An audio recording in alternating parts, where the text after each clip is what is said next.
ya ha empezado el programa. Genial. Sí, es así de fluido. Ya hemos empezado. Se pasa rápido. Estamos en el programa número 12, episodio número 12 de nuestro podcast Mente en Forma. Recordamos, un podcast donde damos herramientas a toda aquella persona que quiera usar esas herramientas para su vida, a nivel de desarrollo personal, de crecimiento personal. Y esto lo bueno, Alberto, es que sirve para todo en la vida. Pues a lo mejor puedes estar pasando por un mal momento, por un bache, o únicamente, que es un poco lo que hablábamos, pues bueno, que estás en un momento donde te apetece buscar herramientas de autoconocimiento, de entender un poco la mente humana, y es por eso que nació este podcast. Hoy con nosotros tenemos a Alberto. Bienvenido, Alberto. Gracias, Dani. Encantado de estar aquí. Alberto es psicólogo. Estábamos explicando ahora, justo antes, que tenemos dos tipos de presentación, una oficiosa y una más romántica. Le he dicho que en la romántica no nos damos besos, pero es sorpresa. Veremos lo que pasa luego. Qué miedo. Nos vamos a la oficiosa. La oficiosa.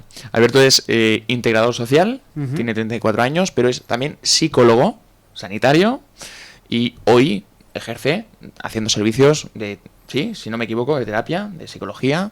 Tienes una clínica privada. Cuéntame, y a mí y a los oyentes, cómo das los servicios, dónde los das, de qué forma las impartes. Claro, yo por una parte trabajo para mí como autónomo. Sí. Y bueno, tengo un despacho en Urquinaona y luego colaboro con dos centros más. Un centro que es especializado en TOC y ansiedad y luego otro centro que está en Hospitalet, donde trabajo sobre todo con adicciones. Pero bueno, también al final viene cualquier persona con cualquier tipo de problema, ¿no? Que necesita ayuda, pero sobre todo yo tengo más la referencia de adicciones. Qué bueno. Creo que es interesante que cada persona que viene por aquí pues nos dé herramientas nuevas, ¿no? Nos dé herramientas diferentes también. Qué bueno que comentes que tienes ese tipo de segmento, porque seguro que nos podrás brindar de muchas herramientas también para este tipo en concreto de patologías. Oficiosa hecha, fuera, la tenemos, ¿sí? Venga.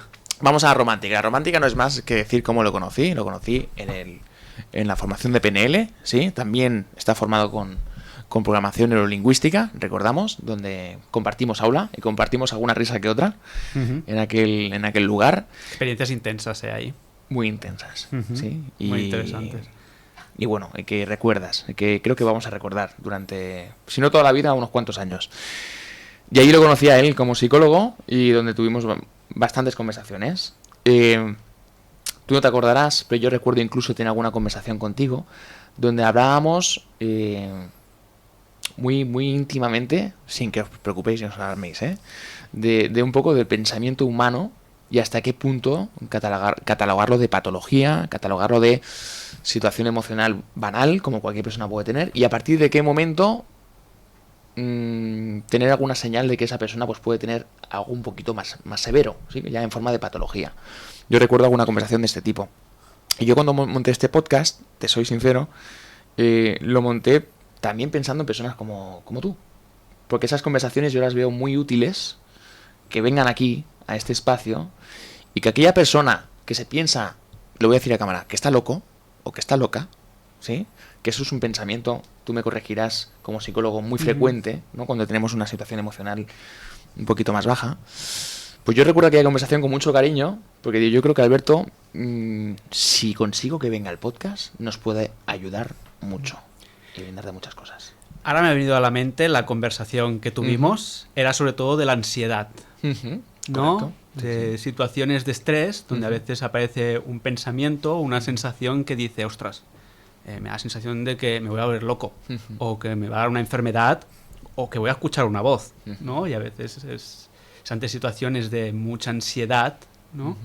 Y recuerdo que hablábamos de eso y de cómo que al final son esta sintomatología ansiosa puede dar, ¿no? Estas características que son muy desagradables y que a veces si no lo conoces es muy fácil caer en el pensamiento, ¿no? Y asustarse. Totalmente, y fíjate que yo conecté tanto con eso porque los seres humanos conectamos con la experiencia muchas veces. Total. Y cuando yo hablaba contigo de eso, yo conectaba con mi experiencia pasada, donde yo pasé por un momento de ansiedad boom en mi vida y donde todo esto que estás comentando ostras, me llegó de tal forma que dije, coño, si yo he pasado por todo esto, ¿no? He dicho, coño, aquí somos tan naturales que Vale. con mucho cuidado y tacto, pero a veces se nos escapa, ¿vale? Si te parece, antes de, porque quiero profundizar un poco lo que estás diciendo, Ujú. pero únicamente para ponernos en contexto, ¿cómo llega la psicología a ti y por qué te apetece un día formarte como psicólogo? Bueno, esto es una historia larga, ¿eh? En verdad. Lo que se pueda contar. No, mira, yo no empecé a estudiar psicología hasta los 23, 24 años. Antes no tenía ni idea qué hacer. Estudié varias cosas, acabé el colegio, estudié temas de marketing, de empresa, trabajé de administración, pero no me llenaba y no tenía ni idea qué hacer. Y a partir de ahí un amigo me dijo, oye, estoy estudiando integración social, es un grado superior. Y a partir de allí dije, venga, por hacer algo, ¿no? Y lo probé. Y fue a raíz de estudiar integración social, especialmente las asignaturas de psicología, que las impartía un profesor que lo hacía genial. Y ese fue un punto de motivación, que fue que dije, ostras, ¿y si estudio la carrera de psicología? Y fue cuando acabé ese grado superior, donde tuve también experiencia con psicólogos, porque estuve trabajando en el Raval, en zona de adicciones, ahí es donde me empecé a especializar en adicciones. Y todo eso fue lo que empezó a... Bueno, fue una semilla, ¿no? Que fue creciendo y dije, venga, ahora Dijiste, toca... esto me Esto cuadra, me llama, te me llama. Vamos a ver. Siempre ha sido un poco ensayo y error, ¿no? Qué bueno. Ahí es cuando empezaste a formarte, no sé si el grado de psicología, en la universidad que sea, si le quieres decir adelante, si no, como tú quieras. No, Dila. no pasa nada. Estudié en la Ramón Llull. En la Ramón Llull. Empiezas a formarte como psicólogo. Yo lo que te diría, porque aquí vino una psicóloga, y creo que es muy interesante que también expliquéis los aprendizajes propios del antes y el después. Yo salgo de la carrera de psicología y el Alberto que sale, ¿qué le puede explicar al Alberto que entró en cuanto a aprendizajes? Aquel, no todos, pero el aprendizaje que dijeras, ¡buah! Esto me cambió. Claro, yo es que ya cuando entré en integración social y luego psicología estaba en un momento complicado, ¿no? Una persona con mucha ansiedad también, fobias también. Fue una entrada también, no solo porque me gustaba, sino lo típico que entras a estudiar la carrera y dices, quiero conocerme, a ver si cambio algo estudiando la carrera. La carrera te enseña cosas, pero realmente, si quieres realmente no cambiar y conocerte, es mejor ir a un terapeuta. Pero está muy bien estudiar psicología. Y el hecho de estudiar allí psicología, tuve muy buenos profes. Luego el hecho de hacer prácticas y asignaturas como la asignatura de psicología humanista, dinámica, psicodinámica, cognitivo-conductual, pues no iban surgiendo pues palabras, iban surgiendo aprendizajes, ¿no? O técnicas o formas de pensar de la persona, como pueden ser las distorsiones cognitivas, que eso, bueno, yo me iba sintiendo un poco aludido. Para los que no tenemos ni idea, porque nos ve todo el mundo. ¿Qué has dicho? Distorsión cognitiva. ¿Qué es eso?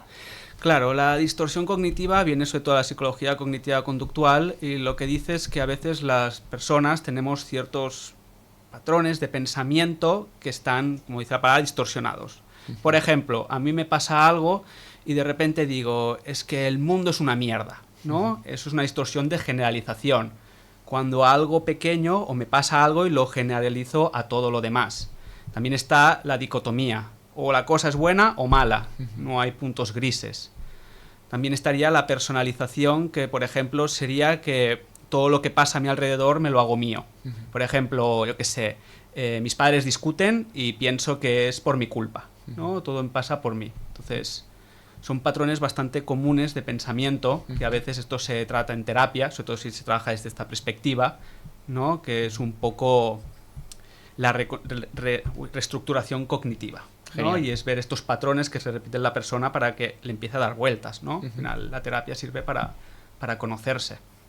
Sí, no recuerdo mal. Has dicho que hoy estás más ennichado, por decirlo de alguna forma, con la ansiedad y con la... El TOC. Y el TOC.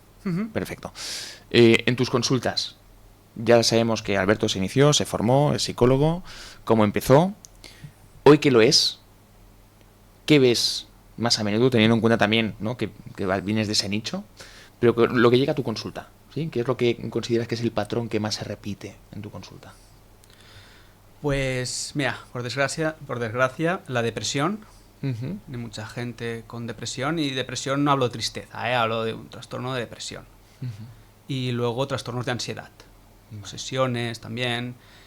Y bueno, la nueva epidemia que es la adicción al móvil y a las redes sociales. De todo gente joven. Genial. Hay gente que llega a tu consulta porque dice abiertamente o reconoce abiertamente que tiene esa dependencia del teléfono, o es algo que está muy conectado a lo anterior que has comentado de los trastornos de ansiedad o depresión. O... Poca gente entra y dice, tengo un problema con el móvil. Las personas saben que tienen un problema, ¿no? Pero esa no es el motivo de consulta. Al final el motivo de consulta es, ostras, tengo mucha ansiedad. Vale. Entonces tú haces un análisis funcional de la persona. Ves qué está pasando por su vida, cómo es su entorno, ¿no? Y cuál es la conducta que está trayendo problemas, ¿no? Entonces tú haces ese análisis, haces el esquema y te das cuenta, ¿no?, que el móvil es uno de los puntos también estresores dentro de muchas cosas, porque las personas somos muy complejas y es multifactorial muchas cosas, muchas veces los problemas que podemos tener. Entonces, eso, de repente ves que el móvil se vuelve un regulador emocional que a la larga crea dependencia, y lo que buscas para, en el fondo, desinhibirte, al final lo buscas para no sentirte mal. Entonces también se vuelve un problema. Al final, el móvil, la adicción a las redes sociales, tienen los mismos mecanismos que las otras adicciones, ¿no? Y la adicción al final es la dependencia. Lo que pasa es que algo que yo utilizo para sentirme mejor o regularme emocionalmente, lo acabo buscando para no sentirme mal. Entonces es el pez que se muerde la cola. Y siempre me gusta en terapia, sobre todo a la gente más joven, hacerle el reto, ¿no?, de estar 2 semanas, un mes sin redes sociales. Qué bueno. Fíjate, ahora me estás diciendo esto y se me plantean tantas cosas que preguntarte. Por ejemplo, ¿no? El uso de redes sociales. Se conoce reconocidamente que al final lo puedes usar de muchas formas. A nivel personal, el consultar, el entretenerse de toda la vida, del TikTok, del famoso, ¿no?, de deslizar hacia scrolling, de subir, y que está todo pensado para que no salgas de ahí, ¿no? Y que estés, lo han hecho muy bien esta gente. Vamos al tema profesional. Yo, por ejemplo, sí, lo menciono abiertamente, yo con las redes sociales necesito, y mira que no me gusta mucho esa palabra, constantemente ligado a ellas por mi trabajo. ¿Cómo podemos nosotros aprender a trabajarlas, sacarle un rendimiento, pero que ello no nos lleve a una dependencia, ¿no?, del teléfono? ¿Tú crees que eso es posible? Hay que tener mucha disciplina. Es complejo, ¿no? Muchas veces, como te digo, ¿no?, yo hago el experimento, ¿no? De cierta manera les digo, oye, ¿qué tal si pruebas estar 2 semanas, un mes sin redes sociales? Perfecto, están un mes. Ostras, pues me he sentido muy bien. Pues he hablado con gente que antes no había hablado, o he pensado cosas que no pensaba. Dicen, bueno, ahora me las vuelvo a bajar. Se las vuelven a bajar, y si no das ciertas pautas, el consumo, por decirlo de alguna manera, vuelve a ser el mismo que el anterior. No es como si te digo, me dices, quiero dejar de fumar. Vale, y dejas de fumar un mes. Y me dices, me gustaría solo fumarme 2 o 3 cigarros al día. Y te fumas esos cigarros, pero de repente quieres más. Entonces es complejo hacer un uso adecuado desde mi punto de vista. Pero se puede tener disciplina, claro que sí, ¿no? También se puede tener voluntad para saber qué horas usarlo, cómo usarlo, ¿no? Quiero decir, no estoy en contra de las redes sociales, al final tiene un punto informativo muy importante, pero como bien dices, es un negocio. Esa gente que tiene Instagram, ¿no?, LinkedIn y todo esto, lo hacen gratuito porque detrás ha de haber un negocio, ¿no?, que son los AdWords, que es la publicidad, y cuanto más tiempo pasa la gente, más conozco la gente, porque el algoritmo se encarga de conocerte, y luego te pone los anuncios que saben que hay opción de que tú compres, ¿no? Al final se retroalimenta todo allí. Entonces yo creo que sí, un punto es saber que hay una hora que hay que parar. Es decir, hay unos temporalizadores y está bien decir, ostras, pues cuando pase esa hora soy disciplinado y ya no lo uso y voy a hacer otras cosas.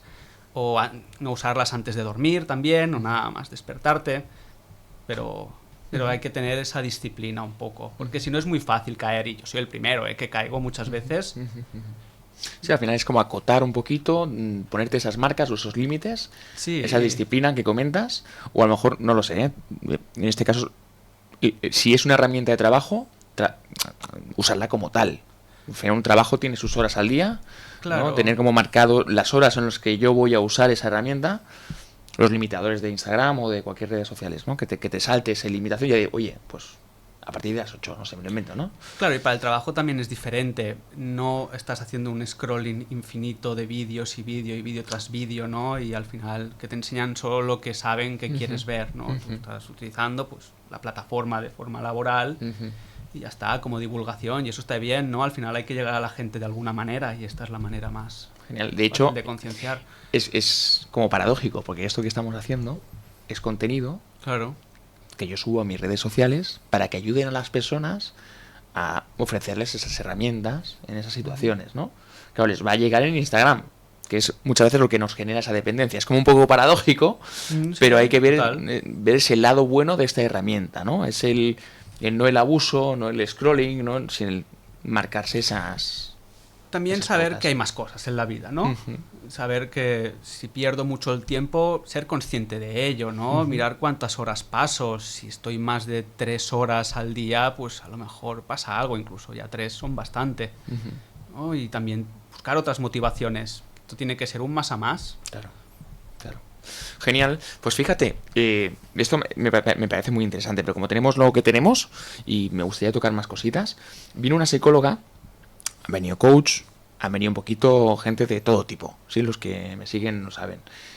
A mí me gusta que cuando vienen personas, sobre todo que tenéis la formación que tú tienes, creo que tú en tu caso específicamente, creo que eres una persona que nos puede dar mucha luz en esto que te voy a preguntar, pero para aquella persona que le pasan cosas, pongamos decir que le pasan cosas, no sabe bien lo que le pasa.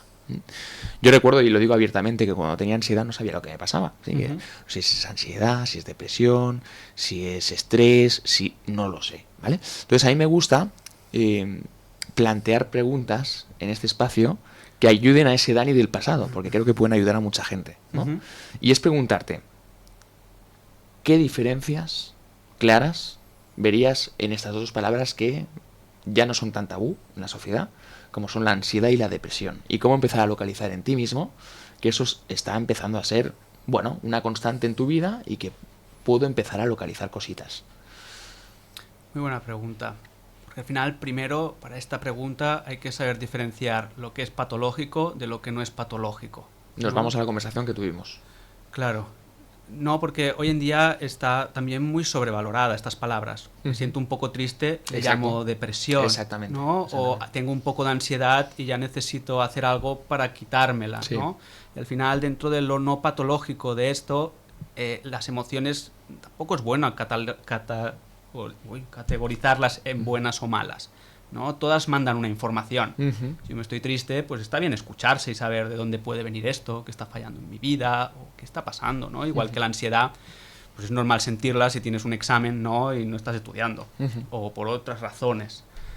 Lo patológico viene cuando, por ejemplo, la depresión, hay una tristeza que dura mucho más, ¿no? que una tristeza común. Posible, según el manual diagnóstico, ¿no? En este caso el DSM, que sería el manual de psicopatología, pero bueno, este dice que han de ser un periodo de 6 meses de estado de tristeza, donde se dan otros síntomas que son la anedonia, que es la capacidad de disfrutar las cosas que antes disfrutaba, la bulia, que sería la falta de voluntad de hacer cosas, la apatía, que es estado apático, no tener ganas de hacer nada, un poco la desesperanza del pasado, del futuro, sentir culpa por cosas que antes no sentía culpa.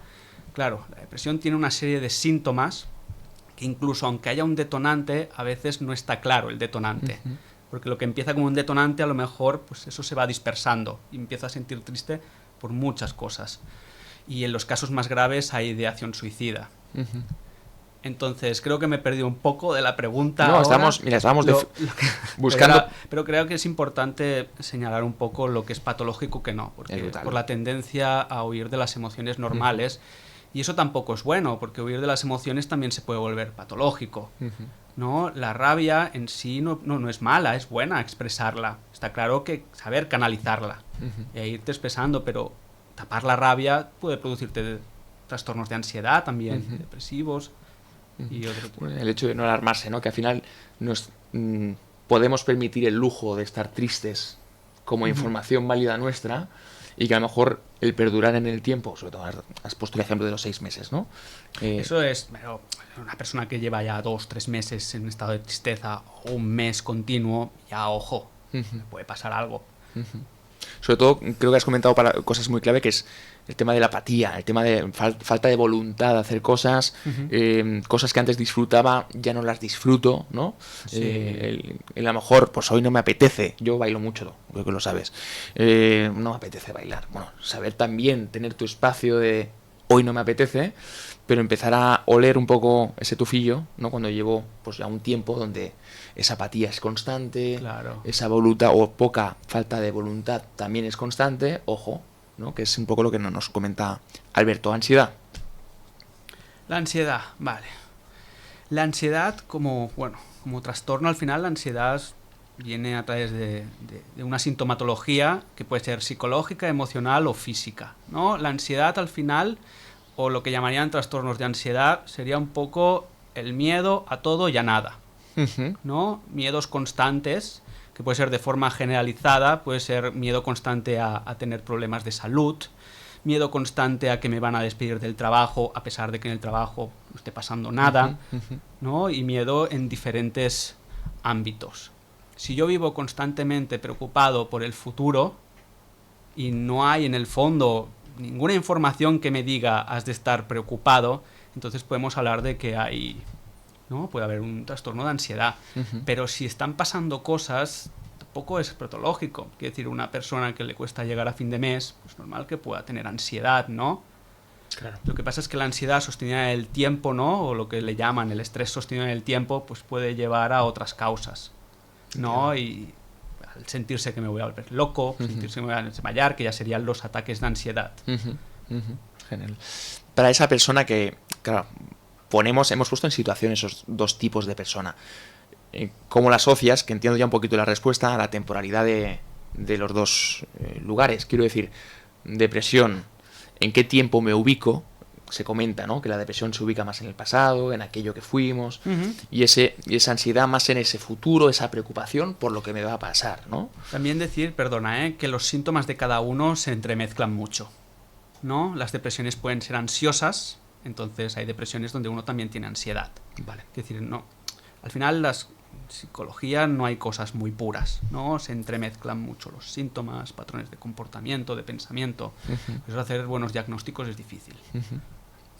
Genial. Y entiendo que al revés también, una ansiedad que perdura y es intensa y es trastorno y es patológico, también puede tener sus momentos, corrígeme si me equivoco, ¿eh? Claro, aparte de la ansiedad, cualquier cosa que te afecte te produce ansiedad. Es decir, una depresión, ¿no? El hecho de tener pensamientos recurrentes sobre ideación suicida o otro tipo de pensamientos te puede generar ansiedad, ¿no?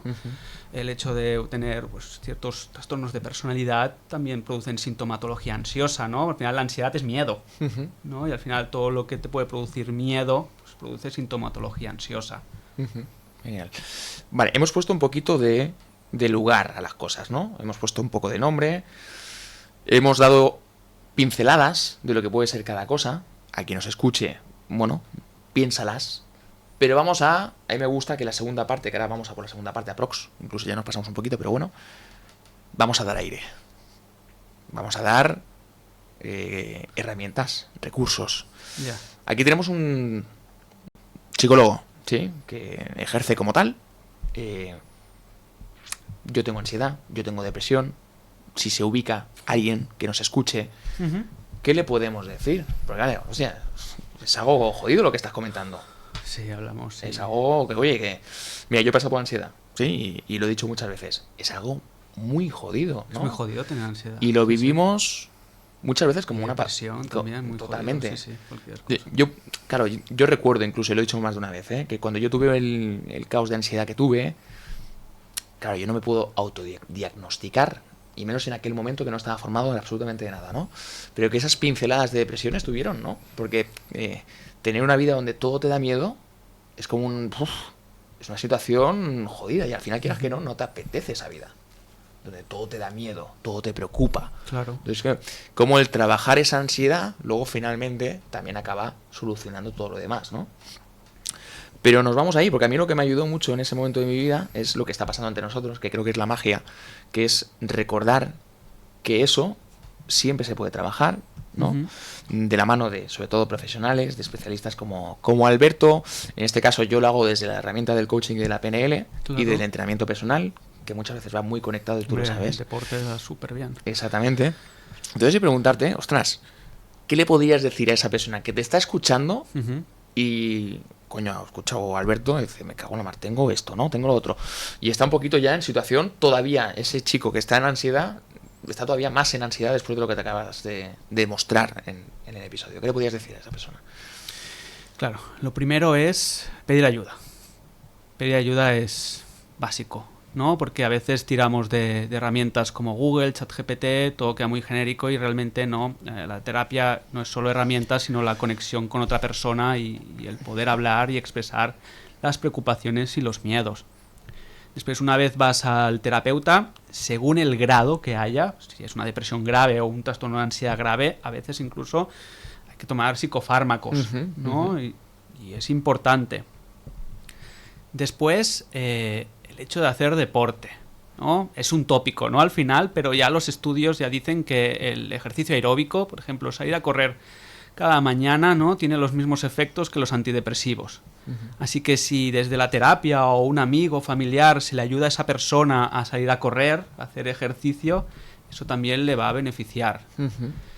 Luego un poco saber, ¿no? Si hay ansiedad, hacia dónde está focalizada la ansiedad. Venga, pensemos juntos, ¿no? Al final el terapeuta hace un poco de espejo de la persona. Después, según cómo, yo recomiendo las terapias de grupo. Tú has dicho una cosa al principio muy interesante. Cuando yo escucho algo de alguien que ha pasado por lo mismo que yo, eso me calma. Porque muchas veces esa sensación de ansiedad, ¿no? A lo mejor de volverse loco, pienso que solo me pasa a mí. Exacto. Y el hecho de que solo piense que me pase a mí me asusta, ¿no? Exacto. Pero de repente digo, ostras, mira, Juanito o María les pasa lo mismo, ¿no? Eso es tranquilizador. Totalmente. Vino aquí un coach que pasó por un momento de ansiedad muy fuerte y creo que él explicó algo también muy bueno, que es que incluso le dio un toque humorístico a esas sensaciones, ¿no? Que es, usted ya me llega, no hay que ningunizar esas emociones cuando tienes ansiedad, pero que cuando empiezas a reconocer que esto le pasa a gente de tu entorno, comentarlo con estas personas, y entre ese entorno que habéis generado abiertamente, donde podéis compartir esas cosas, incluso ninguneéis y os metéis con esas emociones.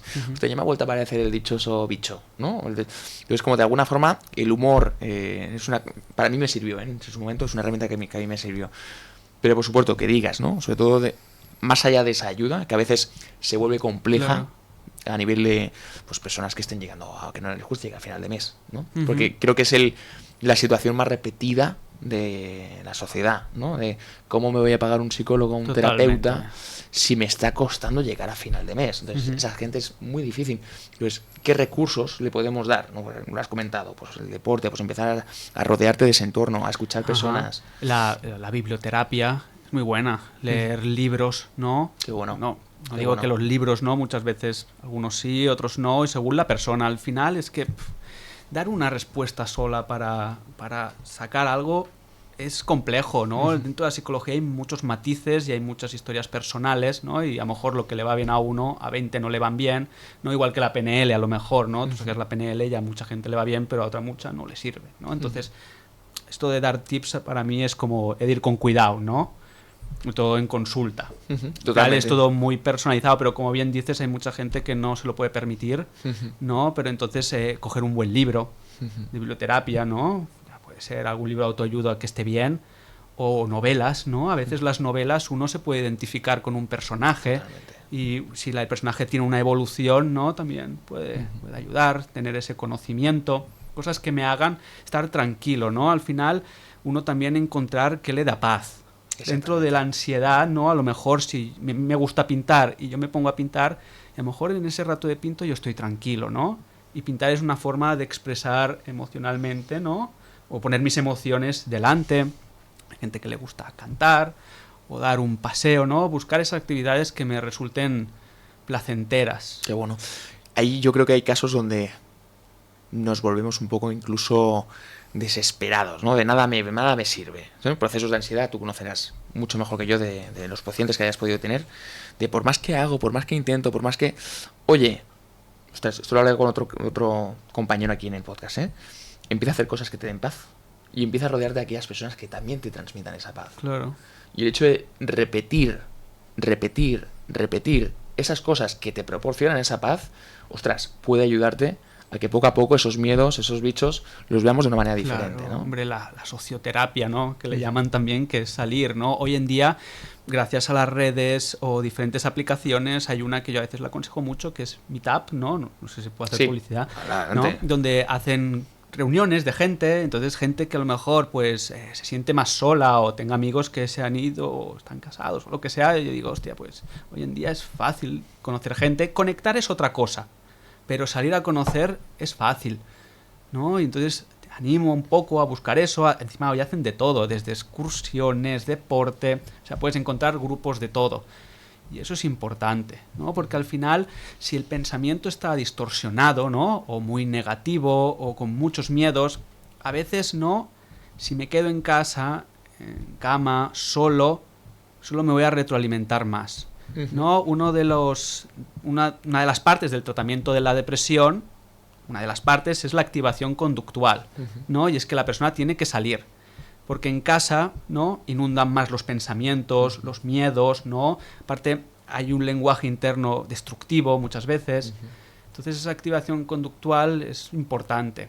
Es complicado, claro que sí, ¿no? Y no digo que la voluntad vaya a curarla, ¿no? Pero fuera de casa pueden pasar cosas. En casa ya sabemos lo que va a pasar. Entonces es un poco, a ver, experimentar qué va a pasar, ¿no? Y a lo mejor ese ratito estás bien, luego puedes volver a estar mal, porque al final es un proceso eso, ¿no? Pero ese ratito has estado bien. Totalmente. Creo que has dicho una cosa clave, que es el salir, la sociedad, en general. Cuando tienes ese momento de ansiedad, de depresión, llámalo X, analizar un poquito por qué te llega, que también lo has comentado. Esas personas que me rodean son personas donde provocan que mi estado sea el actual, ese trabajo que tengo, ¿de dónde viene esto? Porque eso lo que te trae es... Yo muchas veces lo digo de esta forma, que es... Cuando yo tuve la ansiedad, cuando yo estaba allí, era todo negro. Era el peor momento de mi vida. Cuando yo lo veo de lejos, le empiezo a coger ternura. Le empiezo a coger cariño. Porque empiezo a entender que eso tuvo que llegar. Eso tuvo que llegar para decirme alguna cosa, ¿no? De mi entorno, de mi familia, de mis amistades, de mi trabajo. Hostia, qué importante es, y que tú nos lo refuerces aquí, que cuando eso te sucede, también, importante, ¿por qué te viene? O sea, ¿qué mensaje te está...? No sé si lo ves también de esta forma, ¿eh? Sí, claro, hay depresiones y depresiones. Hay depresiones que vienen y no ha tenido que pasar nada, pero hay depresiones que sí, ¿no? O incluso hay personas que pasan un duelo y el duelo discurre en una depresión también, ¿no? Y es importante, por eso, saber qué está pasando, ¿no? También te voy a decir una cosa. Hay una diferencia en tener una depresión que tener una vida depresiva. Hay gente que nunca sale de casa, que no tiene una depresión, pero no tienen hobbies, motivación, refunfuñan mucho, pero de repente empiezan a salir un poco y se les pasa, ¿no? Entonces eso no es una depresión tampoco, ¿no?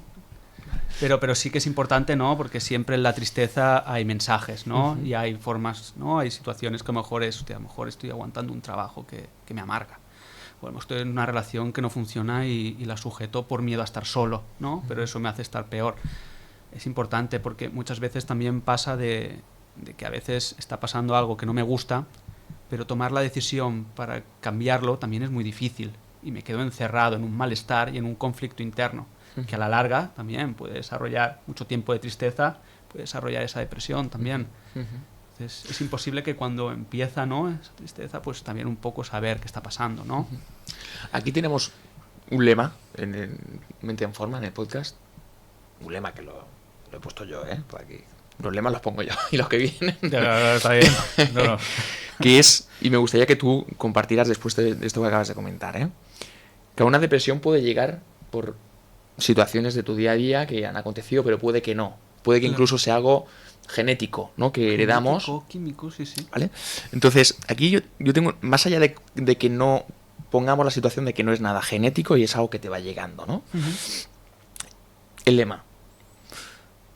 Estas situaciones emocionales, bajo mi perspectiva y mi experiencia, muchas veces nos llegan cuando estoy desalineado completamente de lo que yo quiero ser en la vida. Tanto a nivel profesional como a nivel... Tengo una pareja que no se ajusta a lo que yo quiero para mí en mi vida. Un trabajo no se ajusta, no soy feliz. Unos amigos, una situación geográfica. No soy feliz viviendo en Barcelona. Total. Entonces, cuando yo estoy constantemente llevando una vida que no quiero llevar, puede que aparezcan este tipo de patologías. No sé si es algo que tú, como psicólogo, puedes reforzar o quieres poner un poquito de pincelada en algo que acabo de comentar. Sí, ¿no? De repente pasa una situación que me hace estar mal o estoy con una pareja que me amarga, ¿no? O no me trata bien y tal. Y yo sostengo esa situación que me mantiene triste, intenso, en ansiedad y eso puede discurrir una depresión perfectamente, ¿no? Y al final lo que refuerza esa depresión a lo mejor es seguir en ese matrimonio o en esa relación, por poner ese caso. Igual que el trabajo y todo, al final las relaciones, el trabajo son partes de la vida donde pasamos mucho tiempo, ¿no? Y luego, una cosa interesante, todos tenemos un temperamento, ¿no? Nacemos con un temperamento de pequeñitos donde eso lo va modulando, ¿no? A veces la familia, el entorno lo pueden potenciar o te pueden tirar para abajo, ¿no? Y a veces uno puede empezar a crecer con miedos, empezar a hacer cosas que no van con él o con ella y de repente ahí empezarse a sentir mal, de repente empezar a sentir que está triste y no saber por qué, ¿no? Y al final, pues, haciendo introspección, ya sea en terapia o hablando, lo que sea, pues empiezan a ver que algo no está funcionando, que no son felices porque realmente pues, han estudiado una carrera o están haciendo un trabajo que en el fondo nunca han querido ni lo han decidido ellos, aun pensando que a lo mejor creen que lo han decidido ellos. ¿No? Por eso la base de conocerse, ¿no? Quién soy, qué me gusta, qué me mueve, que al final, oye, son preguntas que son difíciles de responder, ¿no? Merecen tiempo y uno tiene que ir haciendo a veces para irlas a descubrir. Si conectamos con el inicio de la entrevista de hoy, qué difícil es saber quién soy cuando estoy conectado a un teléfono móvil. Total. ¿No? Que es ese espacio de reconocerse, de entender qué nos gusta, qué no nos gusta, dónde estamos cómodos, pensar, ser creativos. Pensamiento crítico también, ¿no? Hoy en día el móvil te enseña lo que quieres, entonces no hay la oportunidad de no pensar que por qué el otro piensa de esa manera o por qué, o que el otro me haga un comentario que diga, ostras, me resuena, en vez de ponerme a la defensiva. ¿No? Sí, claro, bien. Claro, hay que... Alberto, se nos va, ¿vale? Es que es muy interesante, ¿eh? Y sabía que debes aportar muchas cositas. Para ir cerrando un poquito, ¿sí? Has comentado ya las patologías, recursos, hemos hablado abiertamente. Estoy seguro que de todo lo que has dicho hay gente que ahora mismo lo agradece profundamente, ¿sí? Como herramienta, seguro que sí. Vamos al futuro. A mí me gusta que los invitados, cuando vengan aquí, hablemos un poco de pasado, cómo empezaste, el presente, las herramientas. Sí, vamos al futuro por un momento. Sí, que es Alberto, ¿para qué ha venido a esta vida? Ojo esta pregunta, ¿eh? Muy de coaching. Ostras, es compleja, ¿eh? Es compleja. No hablábamos de quién eres, dónde vas, para nada, qué nada. Vida, escucha, pues... es preguntas donde te sientas cómodo y al final, ¡pum!, te la meto. Vamos para allá. No lo he preparado, ¿eh? Como se puede ver. No, es que te diría que no lo sé. Es decir, yo voy haciendo y ahora me mueve a dar terapia, me gusta ayudar a la gente, tiene sus cosas complicadas también, claro, pero hasta el momento me está llenando esto. Puede que en un futuro, ¿no?, me empiecen a llamar otras cosas. Ya puede ser solamente del lado social, porque siempre que he estado en el lado social me ha gustado. Entonces, de momento, hacer psicoterapia. Ahora estoy sobre todo en temas de TOC, ansiedad y adicciones, pero bueno, no se sabe si en un futuro voy a ir hacia otro lado o... Hemos comentado adicciones, hemos hablado de redes sociales. ¿Hay alguna adicción? ¿Es lo más repetido en adicciones a día de hoy? ¿Hay alguna cosa que veas más repetida en consulta que querías comentar? Vale, depende. Si hablamos en gente joven, ¿no?, sobre todo, ahora se da mucho el juego patológico, ¿no? Con el acceso a internet es muy fácil caer en apuestas. La ludopatía. La ludopatía, sí, se está dando mucho. Muchos comportamentales. Incluso veo más que consumo incluso de cocaína, marihuana, que hay, pero hay muchas más adicciones comportamentales. Es curioso esto, ¿eh? O socioadicciones que se le llaman, que de sustancias. Los que veo yo, seguro en otros sitios, pero yo veo más mucha ludopatía hoy en día. Sobre todo el acceso a redes sociales a tan temprana edad. Pornografía también, Vale. pornografía, juego, redes sociales, todo esto.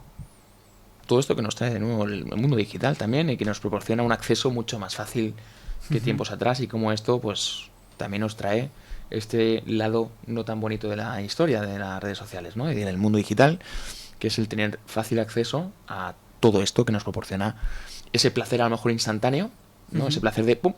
Claro, pero no nos hemos de quedar solo en lo químico, ¿no? Ese placer de dopamina y todo esto, sino qué está pasando en la vida de la persona para que tenga que repetir tanto Exacto. esta conducta. Exacto. ¿No? Al final somos biopsicosociales, está claro que el punto químico es súper importante, pero hay un entorno, hay una forma de pensar, ¿no? Todo se retroalimenta. ¿Y qué está perpetuando el problema? ¿No? ¿Qué hace que yo lleve una conducta que yo sé que me está haciendo daño? Y no pueda parar de hacerla. Y mirar más allá de la adicción. Sé que nos teníamos que haber ido ya, y voy a hacer una pregunta que es la última y que va a generar, ostras, es que esta pregunta es muy amplia. Lo que puedas. A ver. Muy sencillamente. ¿Hasta qué punto todo lo que hemos hablado tiene que ver con esa edad temprana de mi vida?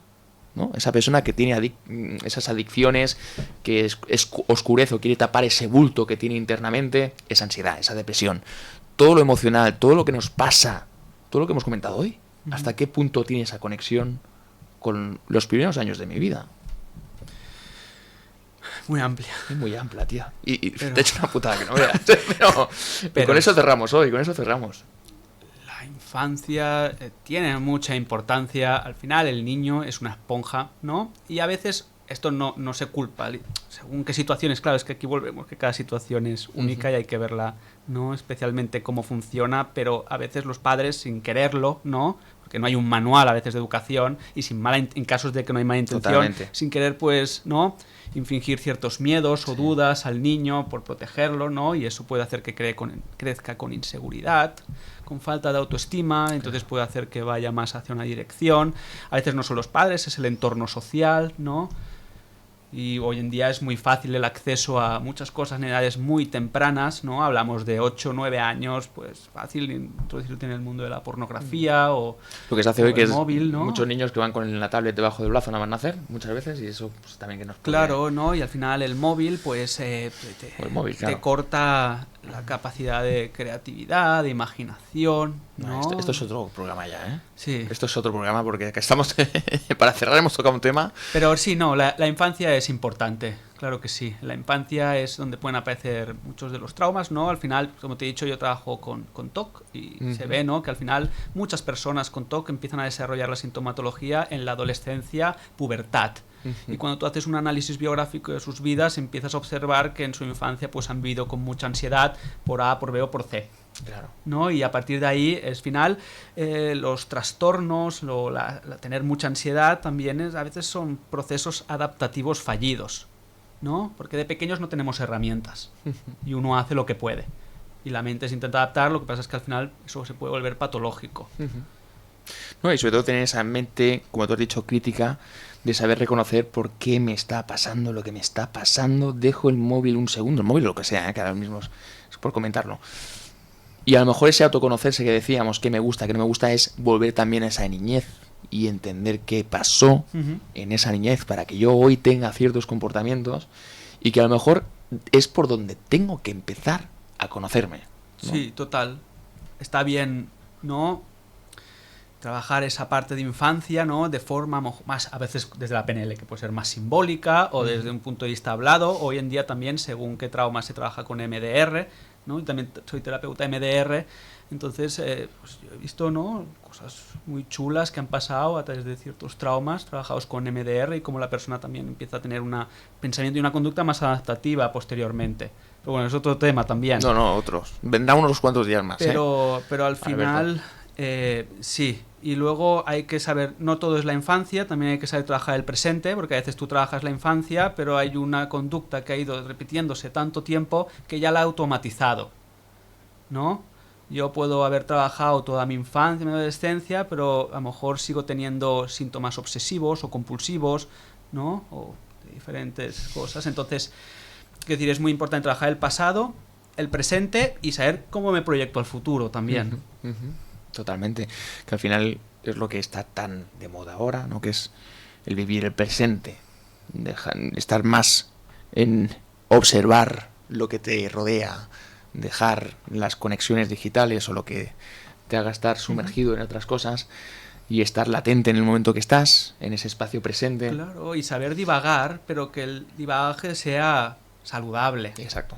Bueno, al final somos seres racionales, claro. que es normal que tengamos nuestros pensamientos, ¿no? Que es sobre todo cuando la cantidad de pensamientos que podemos tener a lo largo del día, el porcentaje que realmente son pensamientos que nos llevan a un progreso, ¿no? Y cuántos pensamientos son realmente un divagar absoluto. Claro. Que nos Todos puede tenemos llevar... pensamientos intrusivos. Exactamente. Alberto, lo cerramos aquí. Darte las gracias. A ti, Dani, todo muy bien. Por aportarnos tanto y de verdad has hecho un Messi en la final de la Copa del Mundo. Has hecho una lección de desarrollo. Espero haber aportado y que sea un granito de arena para alguien y a ver. Te lo agradezco una vez más. Quedas invitado a la próxima, que tenemos unos sofás y unas historias. Genial. Pero seguramente te volveremos siempre que quieras. Esta es tu casa. Claro. Para seguir, porque han quedado cosas pendientes. ¿Vale? Sobre todo lo que es desarrollo personal, psicología. Es un mundo. Perfecto. Me orientan tantas cosas. Gracias, campeón. Que Chicos, muy bien. nos vemos en la siguiente.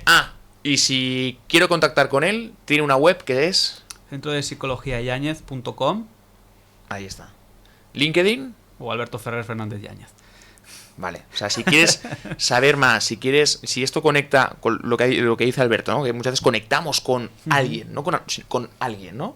Y considero que Alberto me puede ayudar en ese camino que hoy tengo. Puedes contactarlo por las redes que he comentado. Y ahora sí, que tengáis una buena semana y hasta la próxima.